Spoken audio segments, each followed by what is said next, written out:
let me walk away with her because she didn't recognize me.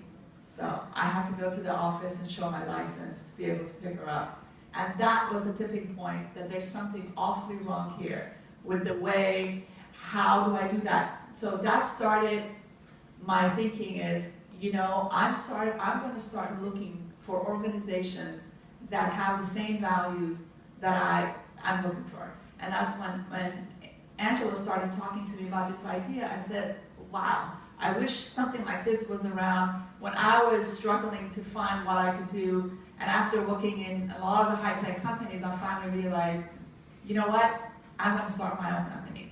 And I started a consulting firm, and I primarily hire working moms such as myself that want to do this line of business, but just don't want to do it at the pace that you think you should be. I'm much happier. I did have my second child as a result, and decided that I am very content being a career-minded person, yet having children. And there is a happy medium. There is a way. You just have to have determination. You have to have passion, and you can have motivation.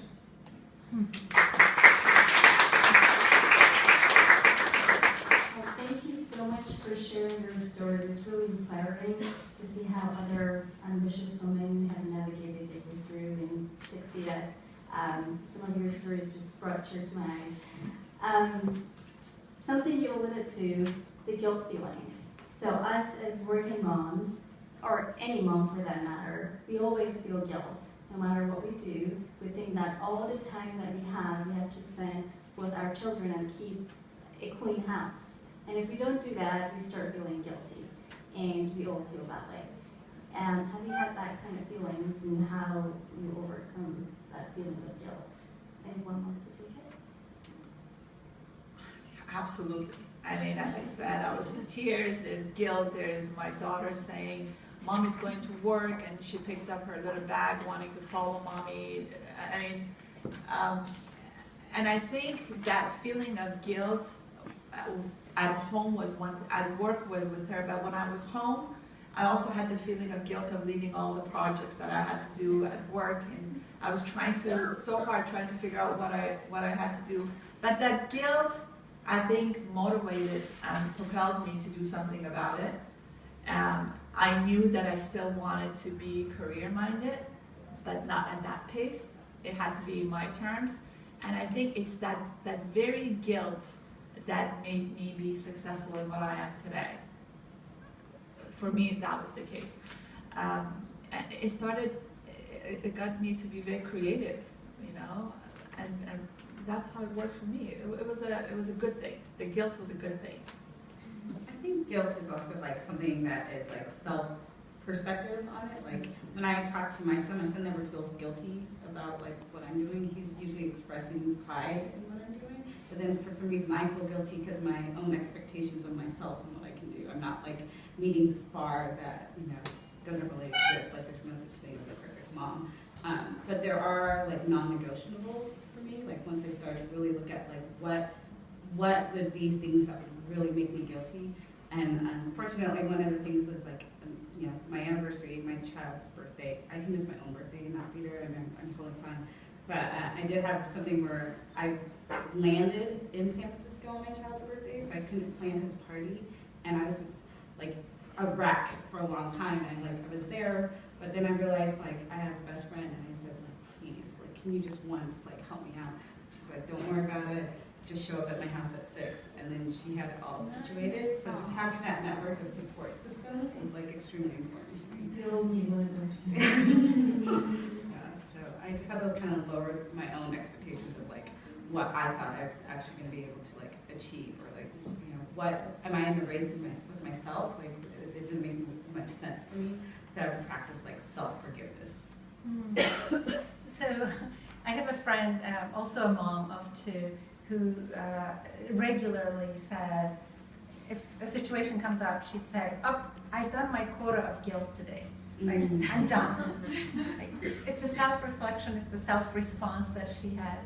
So I find guilt as an engineer a really useless emotion. I mean, I feel it, tons of it, but I try to bring myself to the point of what is this solving? I have felt plenty guilty, but one thing that has helped me a lot is actually talking about it with my children.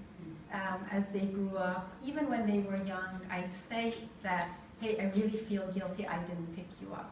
Or if I was late for one of their show and tells, or I was supposed to be there but didn't make it, I'd just say, hey, I feel really guilty, and be open about it. Don't know how much it helped them, but it helped me. It's a fact of life. For me, I think I haven't felt a ton of guilt, and maybe that's coming in the future, and I'm just not quite there yet. My son is only 2.5. But for me, the word that I think describes more what I feel is embarrassment. That, you know, I feel like my whole life I've lived sort of under the premise that if you're not going to be great at something, then what's the point of doing it at all? And it's pretty much impossible to be great at both your career and be great at like, being a really engaged, active mom at the same time. And so I think for me it's been just a little bit embarrassing that I'm not being totally great at either one of these. And I think that the way I've come to reconcile it in my mind, at least for now, is actually something my husband said to me is, look, Samantha, you don't have to be great at a single thing. Instead, you have to be, like, if you're going to be great at juggling both, and like be great at being the mom who does a little bit of both. And for me, like, thinking about it in that way has made a huge difference to sort of my self-perception. Yeah, that's exactly true. I'm a big believer that it's really impossible to have it all. You can have it all, but not all at the same time. Sometimes you have to slow down for your career, and sometimes you have to take care of your child, but it's very difficult to have it all. So yes, and that's why if you try really hard to have it all, that's when your guilt feelings kind of pile up. I'd like to talk a little bit about this notion of great mom. Would that be all right? Of course. Yeah. I think that's another one of those stories, right? And I'm Iranian originally, and I grew up with a working mom. She was a professor in our university. She is still alive. She is, but retired now.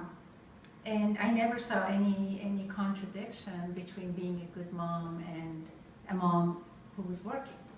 Just didn't have that. It wasn't until I had my kids here, and my kids, I wasn't every day taking them to school. Many times my husband was doing that, or I wasn't picking them up, our babysitter was picking them up, that I started getting this feedback about, and nobody said it to my face. That would have been easy. It was just this thing that was in the atmosphere about me not being a good enough mom to be there.